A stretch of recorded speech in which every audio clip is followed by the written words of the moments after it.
We're proud to announce Chance Forever. Help Rotary make history at endpolionow.org.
Welcome to the Rotary Club of Tulsa. My name is Rhonda Daniel. We are so glad that you are with us today. Let's start by having our volunteers come forward. We have President-elect Jeff Hassel for Invocation, Song, and Pledge by Tom Allen. On the piano, Tom Wolf. Visitor introduction by John DeBars. And now, President-elect Jeff. Please join me in prayer. Lord, we are gathered here under the banner of service above self to do what we believe is your bidding, which is service to others. Please guide us, motivate us, and encourage us in these endeavors. Help us to be strong and sure as we close the year and we plan for the year ahead. And we pray for peace on those who have served the club so well this past year. We ask that they have the peace from your assurance that it has been a job well done. Amen.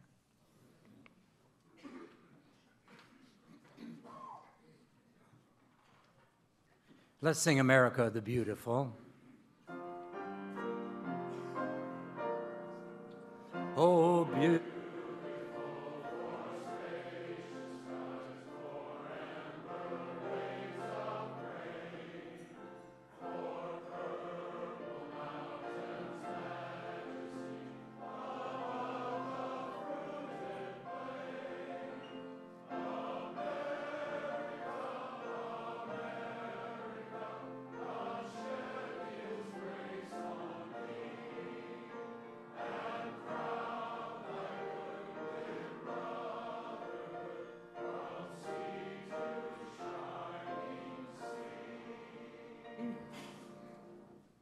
I pledge allegiance to the flag of the United States of America and to the republic for which it stands, one nation under God, indivisible, with liberty and justice for all.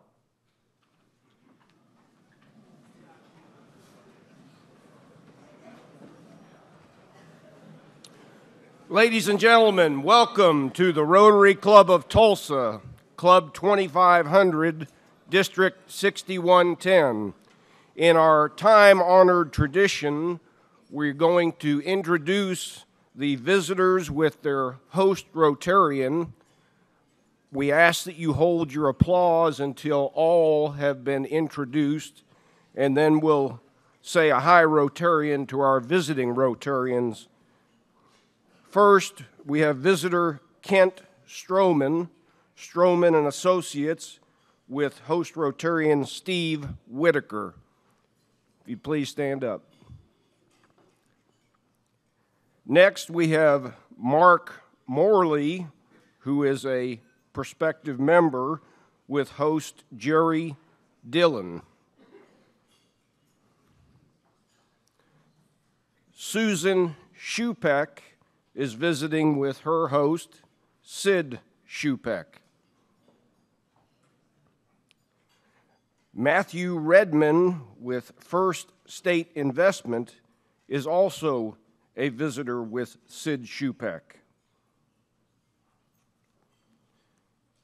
Kim Hutton is here with Regina Moon. Aiden Bristow is here with Matthew Sargent Bristow. Also with Matthew Sargent Bristow is Lindsay Bristow, the first sergeant's bride.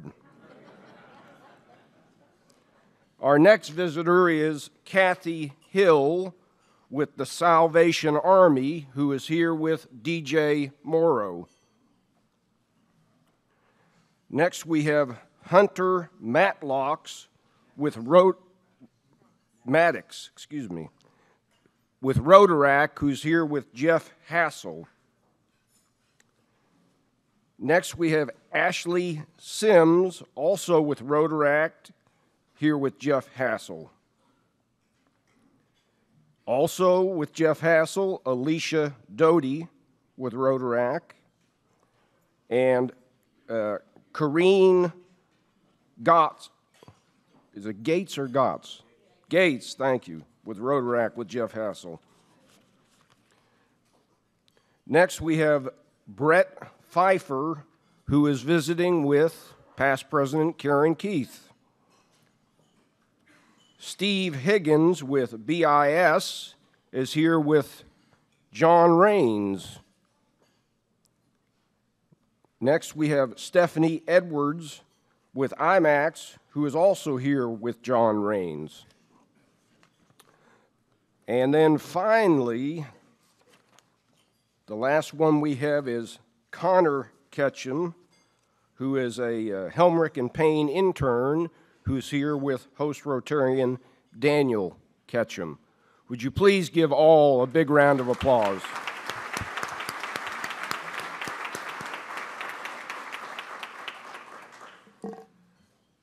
Our visiting Rotarians, and we'll say hi in their name, first name. First, Harlan Pinkerton from the Sand Springs Club. Hi, Harlan. Next, we have Mark Manahan, also from the Sand Springs Club. Last, we have Ben Gorell, who's here visiting from Southside. Would you give all of our guests and visiting Rotarians a big applause? Thank you, and come back anytime. Thank you. Don't you just love having all these visitors here? Let's give another round of applause. I love it. I want to recognize this week's Rotary sponsors and thank them for supporting our club activities. This week we have Monty Curry with Bank First and Dave Moore with Tulsa Wealth Advisors. We encourage you to do business with your fellow Rotarians. Now let's take a moment and thank the volunteers who came early to make this meeting run smoothly. Let's give them a round of applause.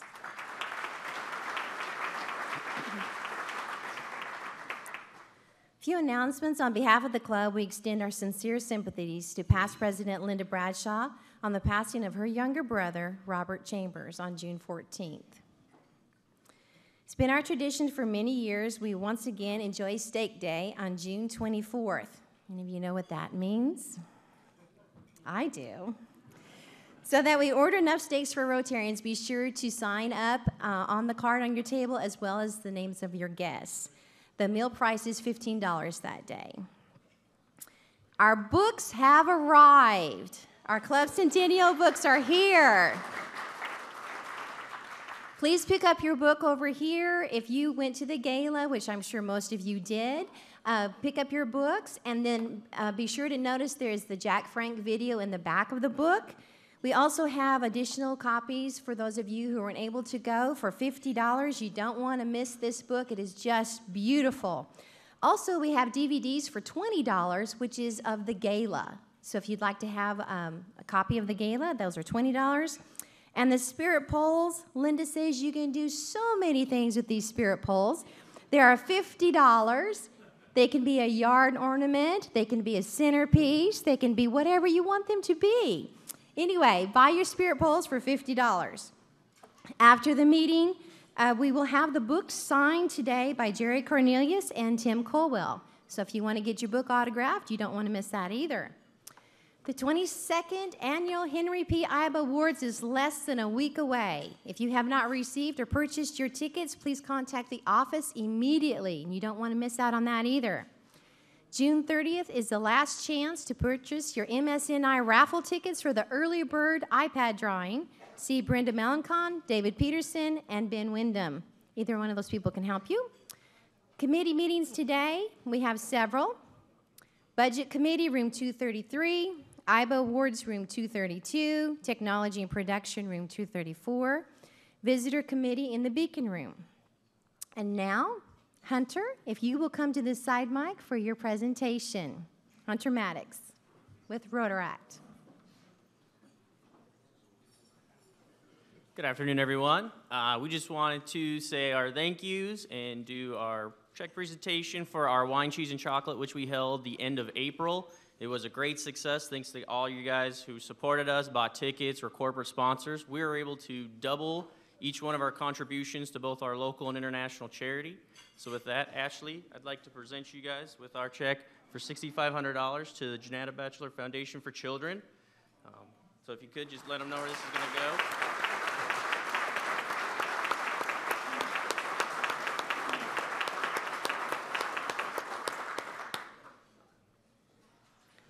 Hunter, thank you so much. Please excuse my voice today, ladies and gentlemen. My name is Ashley Sims. I'm the Chief Operating Officer for JBFC, the Janetta Batchelor Foundation for Children. We're so excited to be here today to accept this on behalf of the children of Tanzania. For those in the room who do not know who we are Rotaract's international partner. We operate a girls' home, school, farm, and clinic in Tanzania, East Africa.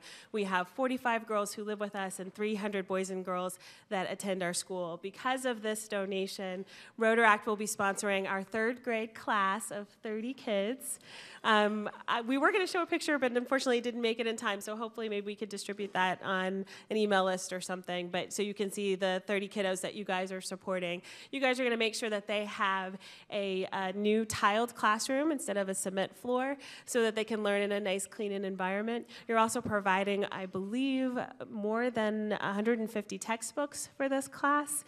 And you're also helping support the teacher in this class. We work really hard to not only provide a quality education for children who may not have it otherwise, but also make sure that we're employing local Tanzanians so that we are being the change we would like to see in the world, so that this community is raising itself up from the ground floor, so that other Tanzanians have jobs and a support system and can help make their country a better place. So we really appreciate Rotaract and all of Downtown Rotary for their support. Thank you so very much.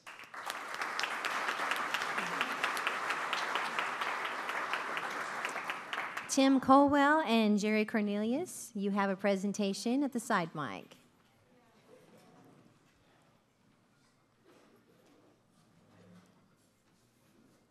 They're famous today, signing books after the meeting. Tim and I had to do a great deal of research for this, as I'm sure you could imagine. One of the people that helped us a lot is Michelle Place, who's the executive director of the Tulsa Historical Society. And we would like to present her and the Historical Society with copies of the book. And if you want it signed later, my signature is free, but he's charging $0.25. There you go.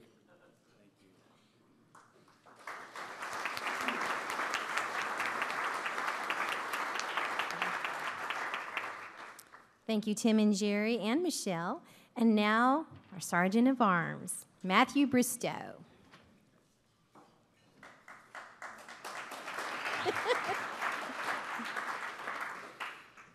I have to be on my very best behavior today because I have my wife and father sitting right in front of me.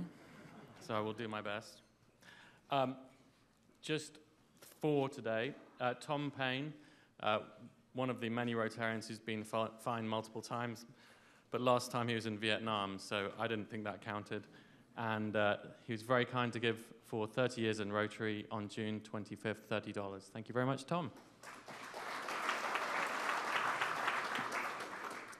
So we have one of our ladies of the club who wanted to recognize her first year in Rotary, but not be recognized in person, but she was kind enough to give $50 to the foundation, so thank you very much.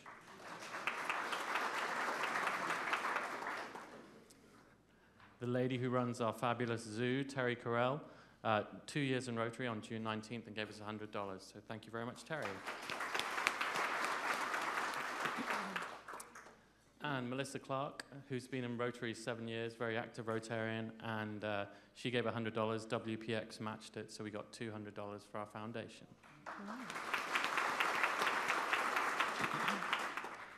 I put it in red just to make sure that everyone could see. It's just one more week to go. Yeah. So thanks very much. I will gladly accept fines next week. It's my last week, so thank you very much. Thank you, Matthew. And now it's time for our Rotarian of the Day, past president Tim Colwell. Tim is a Tulsa Community Outreach Business Partner with Williams. Tim joined our club in 1985. He's a Club Foundation Fellow, Paul Harris Fellow, and a benefactor, and James G. Sade Service Above Self recipient. Tim served as a club president in 2007 and 2008. He's currently chairing the Club Centennial Book Project, but you didn't know that, did you? Please welcome Rotarian of the Day, past president Tim Colwell. Thank you, President Rhonda. Well, haven't you all wondered about the workings of Broadway and how do all those successful productions make their way to places like Tulsa? Well, today's speaker will provide some terrific insights. Ed Payton is CEO of Celebrity Attractions. After 13 years as a trial attorney, Ed joined his brother Larry, the founder of Celebrity Attractions, as a chief operating officer and general counsel. Following Larry's untimely passing in 2013, Ed assumed the role of CEO at Celebrity Attractions, where the team of 26 employees present 2 full-week and 5 split-week Broadway seasons in 7 cities in a four-state region with over 36,000 seasoned subscribers. Ed is a Tony Awards voter, and he serves on a variety of Broadway League committees, including the Broadway Road Labor Committee and the Broadway Legislative Council. He is founder of the Cooperating Broadway Presenters of America, where he serves as the organization's president. Ed recently completed 10 years as a member of the Union Public Schools Board of Education. He is vice chairman of the Administrative Council of the Boston Avenue Methodist Church, and he is an advisor director at the Oklahoma City Chamber. He has been married to his wife, Judith, for close to 35 years, and they have 4 children and 2 grandchildren. Let's give a warm Rotary welcome to our speaker today, Ed Payton.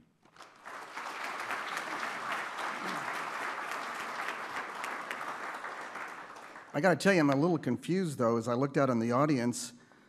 I'm a member of Boston Avenue, and I thought I'm at First United Methodist Church, but it looked like I was at Boston Avenue Methodist Church. I could have Gene and Ed and Matt and others get up and give an offering, and then Muzan could come up and give a 4-point sermon, and we'd be done. But I appreciate the opportunity to share the story of Celebrity Attractions. It's something I'm passionate and love to talk about.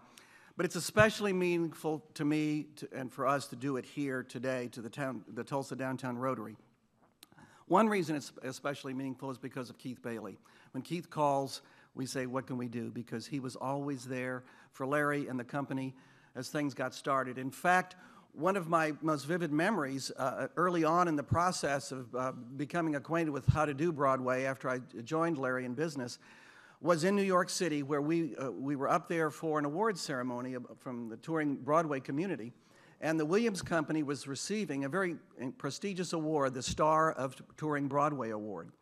And Keith was up there with us, and I got bumped from the table. There was a mistake, and I ended up there not being enough seats, so I said, well, I'll sit somewhere else, and I got moved to a table right behind them, seated next to this lady who I didn't know, and we got to talking, and we had a Tulsa connection. Her daughter taught at granddaughter taught at TU, so we were talking about that. And then we finally exchanged names. We hadn't done that yet. Well, it was Antoinette, who the Tony Awards is named after.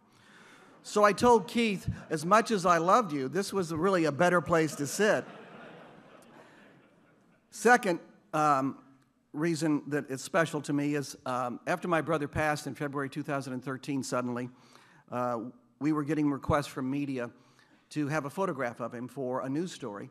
And I quickly looked through photographs we had of him, and there was one that just jumped right out at me. It was Larry. It was my brother. And so that's the one we used.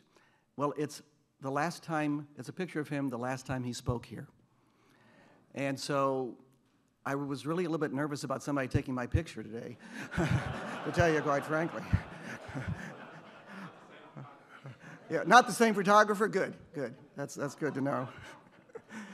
But it really is a very special place for celebrity attractions because of all the support that folks in this audience and in this community have given us. As Tim was saying, we do Broadway in over 7 cities in a 4-state region, but Tulsa is our home. And we love it here, and we appreciate the great support. This business was started by my brother in 1983. He was at University of Tulsa, and one of his responsibilities as student activities director was bringing in entertainment for the kids, comedians and concerts and different things. And he got to realize that he actually kind of enjoyed doing that, booking the performers, and that he was pretty good at it. So he decided, well, if I'm going to have a retirement fund, maybe I could bring in a few shows a year and put a little money aside each year. So he started doing it on the side, and that grew. And eventually, he left TU, and in the covered patio, enclosed patio in his house, began Celebrity Attractions. Well, about 19 years ago, I was living in Springfield, Missouri. I had helped him to expand into Springfield at the 180 K. Hammonds Hall for the Performing Arts there on the Missouri State University campus, and was practicing law. And I came down here several times during the summer because he wanted to do a business plan. He said, I'm either going to have to sell the business or grow it. And so we did both. We did both plans, and at the end of the summer, he said, well, I'm going to grow this business. Why don't you join me? And I said, no, I got 4 kids, we're happy, life's good, my practice is good, and here we are, 19 years later, somehow it happened. And no regrets, believe me. But people, when they hear that story, they go, that's great. You've got a jock, because that was his background. He was an athlete, athletics, he was a tennis coach, and he had his master's degree in physical education. He was a jock. And I'm an attorney, and we're doing show business. It made all the sense in the world. But what I point out to people is, I was a trial attorney, so I know all about theater. Larry didn't have that background, and that's why I came on board.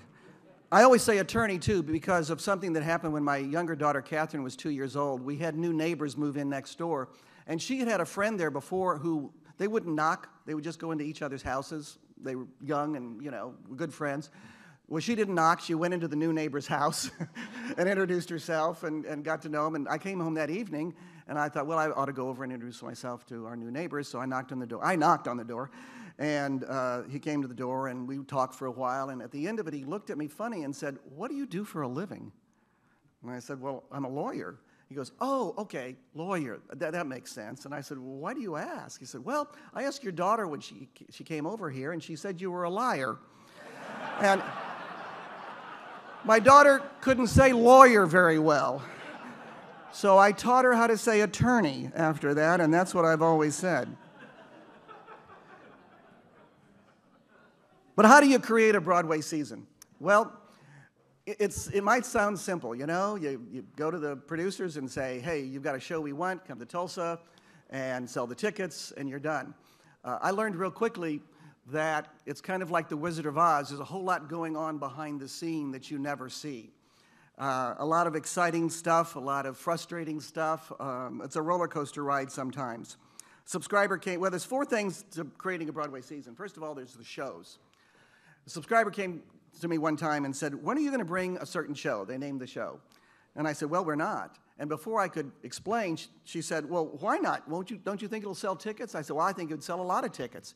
Well, then, don't you think it's a good show? I said, yeah, I think it's a great show. Well, then why aren't you bringing it? And I said, well, because it's not touring. It's hard to bring a show that isn't touring. And a lot of Broadway shows never tour. They don't recoup their money on Broadway. And let me tell you, if you want to lose money, Either go to the Hard Rock Casino or invest in a Broadway show. Those are the two sure ways to do it.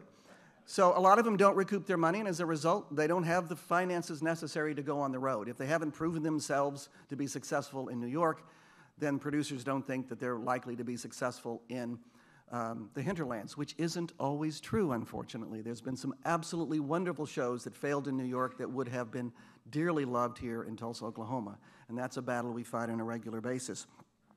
But even if the show is touring, especially if it's a really big, hot show, that doesn't mean that Tulsa is going to get it. Sometimes it's a limited tour. It's only going to be out for a certain period of time, and so it's going to go to the really big cities, Los Angeles and Atlanta and Denver and Chicago, and never make its way into the smaller cities. And we are a smaller city, and so there's that battle to fight. And if it's a hot show, they're really hard to get, especially early on. It's like a hot ticket to a Broadway show in New York. There's some shows in Broadway right now, you can't buy a ticket for months because they're so hot. Show just opened recently, saw it in May, American in Paris. Absolutely gorgeous show. And really a hot ticket. You can't get it. The only reason I got tickets is because I'm a Tony voter, and they give you tickets to go. You have to see their shows in order to vote. It's a horrible job, but somebody's got to do it. And so, but there's this story about this elderly woman who was seated in a very good seat at American in Paris next to an empty seat. House is completely full. No seats empty but that one. The gentleman next to her leaned over and said, "Is that seat empty?" And she said, "Yes, my husband and I bought tickets months ago, and between now and then he passed away." And she said to her, "I'm terribly sorry. Gosh, couldn't you bring a friend or family member?" And she said, "Well, they're all at the funeral today." So sometimes those hot tickets or those hot shows are hard to bring. But something changed in Tulsa to make that easier. A couple of things. First of all, Tulsa was, at the time, the very smallest city in the United States to bring the Phantom of the Opera. It was a $1.1 million renovation required of the PAC in order to accommodate that show. And that was done with ticket dollars.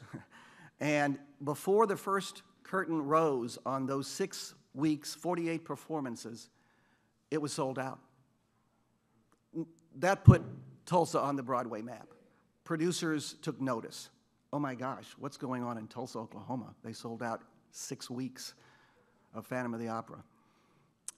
And then the other thing we started doing, as a part of that business plan I mentioned, was that we started investing in Broadway shows. If you want a Broadway show and you're an associate producer, you've got a better chance of getting it. We have a show next season in February that we wouldn't be coming to Tulsa but for the fact that we invested in that show early on when nobody knew whether it was going to be a hit or not. So we started doing that. And then the last thing, it's what you all have done for us, and that is cities our size around the country have 4,000 to 5,000, maybe 7,000 season subscribers. Want to guess how many we have on average? 12,000 Broadway season subscribers. We used to beg shows to come to Tulsa. Now they're begging us, can we get on your season? So those three factors of the Phantom experience here the first time, investing in shows, and the great, incredible support that we have here in Tulsa make that number one thing of creating a Broadway season, the shows, much easier to do. Then you've got to have a beautiful hall. Beautiful in the sense that it's got a lot of seats to sell, a lot of tickets to sell. Beautiful in the sense that it has all that is necessary in the backstage area to accommodate the larger shows. Beautiful in the fact that it is an accessible hall that has good acoustics and all of those kind of things. And we have one. Now, I've got to tell you, it needs some work. And we've got to figure out as a community a way to do that. We do Broadway in Oklahoma City. They went through a $62 million renovation a few years ago, and it made all the difference in the world. And our numbers have dramatically increased since that time. We are involved in that in Little Rock, where we also have a Broadway season and an office. And they are doing a $68 million renovation to update the hall.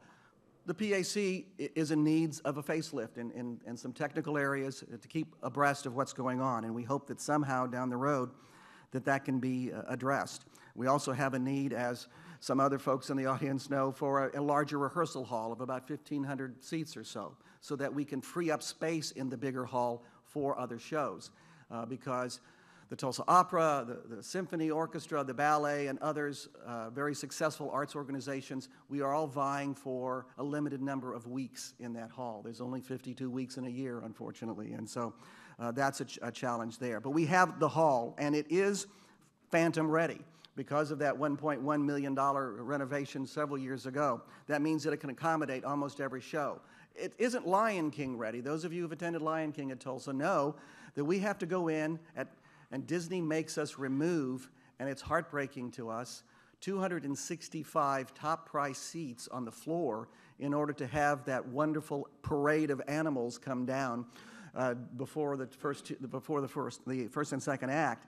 And you know, they are insistent. They want people to have the Broadway experience, and that's what you would experience if you went to New York. And so we have to hire an architect, hire an engineer, hire the contractors. They come in, remove the seats, put in lighting, put in carpeting. When it's all over, we put it all back in order to create that incredible experience that is The Lion King. And then the next thing that we look at is balance. You know, Abraham Lincoln was right, if I can paraphrase him. You can't please all the subscribers all the time, no matter how hard we try. Because, and this happens every show we have. I'll be out in the lobby. People will be coming out of the show afterwards. Somebody will come up and go, "That is the very best show you have ever brought. I would go back and see it again. This is incredible. Thank you, thank you." And, you know, so I'm kind of feeling good. And then a few moments later, a guy comes up to me and says, "I can't believe you brought that. That was a piece of," you know. So it's hard. It's hard to get that balance. We try to, we always try to bring a balance. We always try to bring a family show of some kind, one that everybody in the whole family can come and see. We try to bring a show that maybe is a revival of a Broadway classic. We also try to bring a new show, something hot, something really exciting that has really been a big hit on Broadway, a comedy if we can. And then we also try on occasion to bring something edgy. Larry was the very first Broadway presenter in the entire country to put Stomp on a Broadway season.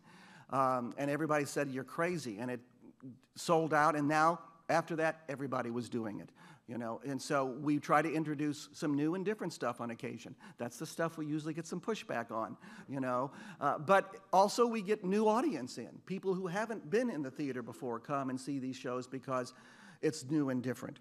So it is an attempt at finding that balance that is so very important. And then finally, the last fourth element in creating a Broadway season is business.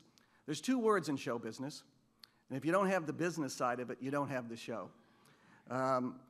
We could have all blockbusters make up our Broadway season, but I'm not sure who could afford those tickets. Or we could have a lot of inexpensive shows, and I'm not sure we could attract enough people to come. So it's a balance in there as well in terms of cost. And what surprises people the most is that these big blockbusters that we bring in, we don't make a lot of money on. You would think selling out 5 weeks of The Lion King would be a real bonanza for us. It's not. Disney's very proud of their product. They like to leave town with the money.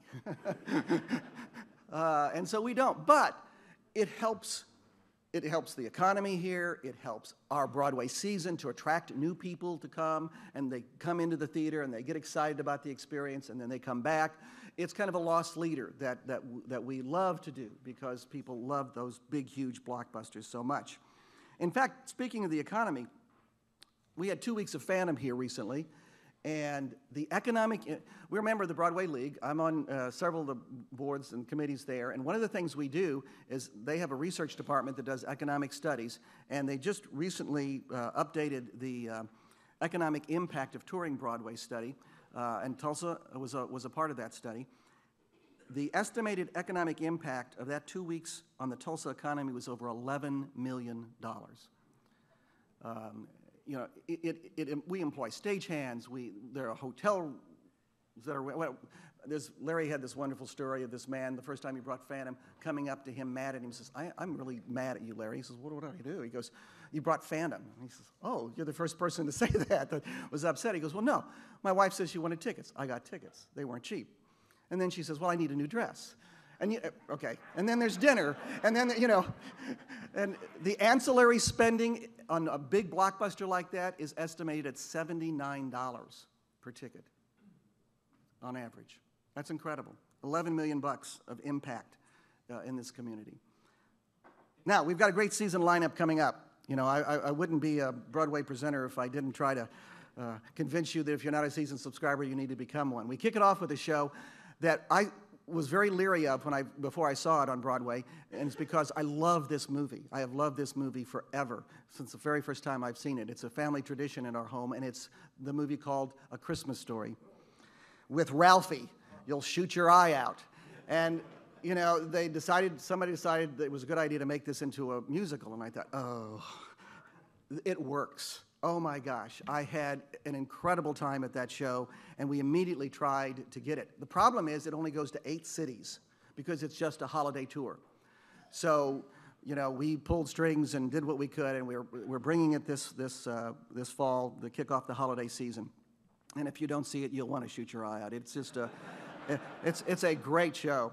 And then the next show is one that Larry first saw several years ago in I Love Lucy when it was a very small play. It was in Chicago, called I Love Lucy. It was a very small play at the time. They grew it since that time. We helped with that process, and it is an absolutely delightful evening for your entire family. You are sitting in Desilu Studios back in the 50s when they're filming this. They're going to film, you're the studio audience for 2 episodes of the I Love Lucy program. And it is just a hoot. It is so much fun. They have characters dressed up in 50s costumes who will eventually be on stage, who are supposedly a part of the audience too. The first time I saw this on the road, this lady sat down next to me, and she was all dressed up in her 50s outfit, and she says, where are you from? And I said, well, I don't know, where are you from? Because she looked kind of odd, and she said, well, I'm from Muskogee, Oklahoma. And I went, well, I'm from Tulsa, Oklahoma. Well, she wasn't, but she played this role of being a studio, and then all of a sudden you're into the 2 episodes, the announcer comes out. It's a great fun time for the entire family. Then the next show is the one I was mentioning earlier, and it's the one that's coming in February. It's the winner of 6 Tony Awards, including Best Musical in 2014. We were an early investor, and it is an exhilarating Broadway musical. You're tired at the end of it. There's so much energy on stage. It is absolutely hilarious. It's great fun, and it's called Kinky Boots. It's based on a true story that happened in England, and it was made into a movie in England, which really didn't have much play in the United States. And then a Broadway guy got a hold of it and decided it would be Harvey Fierstein, who is just an incredible Broadway guy, and he got a hold of it, got the rights to it, wrote the book, and he convinced Cyndi Lauper to write the music. And it's an amazing musical. And I have to tell you my Kinky Boots story. My wife and I were up there during the time of its premiere, and we were at a luncheon for associate producers, and we were sitting there. And it was kind of crowded. It was a small room. And there's this woman behind my wife, Judith, she was standing up, Judith was sitting down, and she kept nudging her in the head with her butt. And Judith tried to move, and it was never working, and it went on for a while, and finally the lady turned around and tapped Judith on the shoulder and said, I'm terribly sorry, I've been hitting you in your head with my butt, I'm terribly sorry, and it was Cyndi Lauper. So, this is a great fun show. It is absolutely hilarious, and again, it reminds you of why you enjoyed going to Broadway. And it's still a hot ticket in New York right now. The next show is another family show, and it's not, you would think of it as a revival, but it really isn't, because they have updated it in ways that makes it even more magical, and it's Cinderella. The production quality and the magic that happens on stage defies imagination. It's absolutely jaw-dropping. Plus, it's the great Cinderella story with a lot more humor than you've ever seen in Cinderella before. Kind of edgy and all that makes it fun. And then finally, a show that people have been asking us to bring back ever since we first brought it. Incredible music, because it was the music of my era growing up. And Jersey Boys is coming back to town. and it is just so much fun. Again, high energy, great music. Not necessarily a family show. As we tell people, it has graphic Jersey language in it, so, but still a great show. And then we've got lots of bonuses planned, more bonuses this coming season than we've ever had, and some really exciting ones that we're going to be announcing in the very near future. But that's how you put together a Broadway season. Sounds simple, right? But if you have any questions, I'd be glad to try and answer them.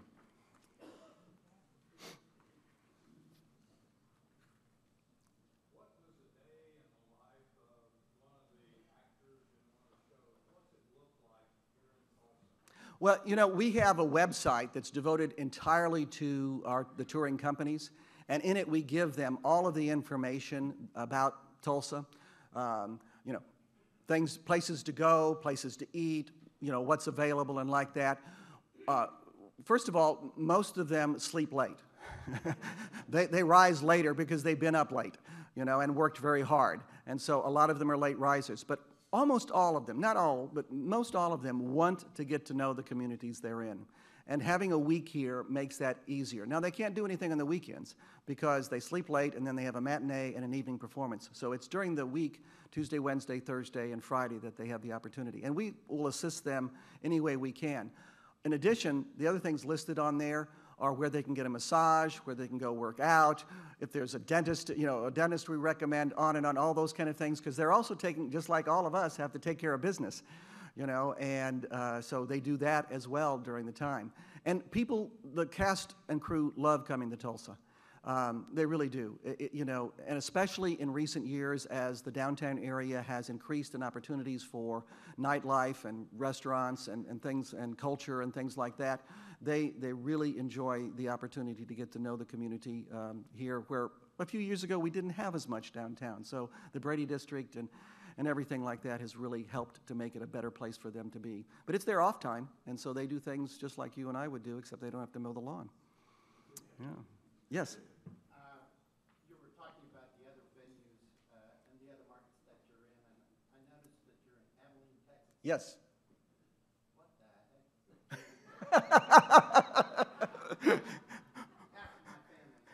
Oh, okay. Well, we do a Broadway season in Abilene, Amarillo, and Lubbock, Texas, in fact, in West Texas. And we don't always bring the same shows because tastes are different. But we were asked to come to Abilene. The Abilene Cultural Affairs Council wanted us to come and do a Broadway season there. And it fit in with what we were doing already in Amarillo and Lubbock. And it really is, Tulsa and Oklahoma City are the real base and foundation of celebrity attractions. The other cities enable us to have an economy of scale to do things that otherwise we might not be able to afford. And also, $1 Million Quartet was just here. We had that in all 7 cities. We went to the producers and said, hey, we can get you 4 full weeks of Broadway if you'll come and do that. And we end up getting a better deal because of it, because it's cheaper for them to be in one area and travel around. So we really did the other cities to support what we do here in Oklahoma more than anything else. But we love Abilene. They have, since we've gotten there, their response has been incredible. We have around 900 season subscribers for a one-night performance there, and that's very, very good. So yeah, we really have. We've been there 5 years now. Yeah. Yes, Karen.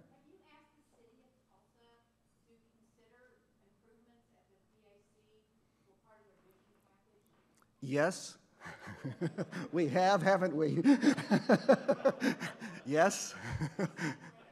You know, it's a real uphill battle, and one of the things, and my Tulsa Opera brother over here and I are nodding heads because we've been talking about how we, as in the arts community, have got to get the message out of the economic impact that the arts is having. We have a world-class opera. We have an incredible ballet. We have this 12,000 season subscribers to our Broadway season. This is a unique community.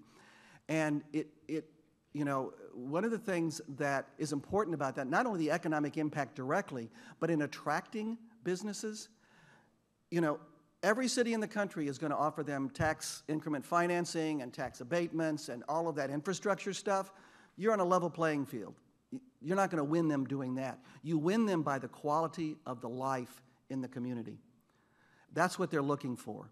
And if you don't have an opera, a ballet, a symphony, a Broadway series, if you don't have the athletics and the recreation, you're not going to do it. And a heart and soul of that is the PAC. And we've got a good one. It just, it needs attention. It needs attention. And we have, yes. Yes. Well, there's a couple of plans in place, and one of them, there wouldn't be any. What we really need to do is some retrofitting that could occur with it in place. And there's not a lot of activity in the big hall during the summer either. So a lot of what needs to be done in the hall could be done without interrupting anyone's season. And then if we went to that plan that included a separate rehearsal hall right across the street from the existing PAC, there wouldn't be any whatsoever. With the parking garage, by the way. So, you know, there are plans in place that have been drawn up that would address the issues and really take us to the next level in being able to do some things that we're prohibited from now because of the constraints of the facility. Yeah, okay. Thank you all so very much. We appreciate it.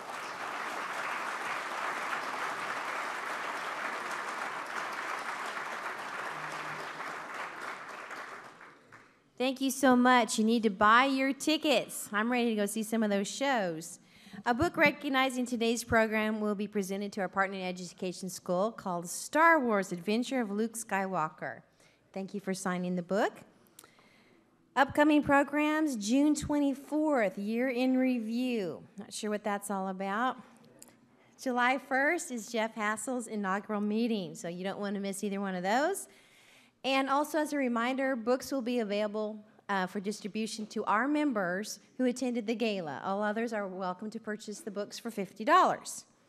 As we conclude, if you're having a bad day, I hope you enjoy this song, Come On, Get Happy, by David Cassidy, for some light-up Rotary fun. We are adjourned.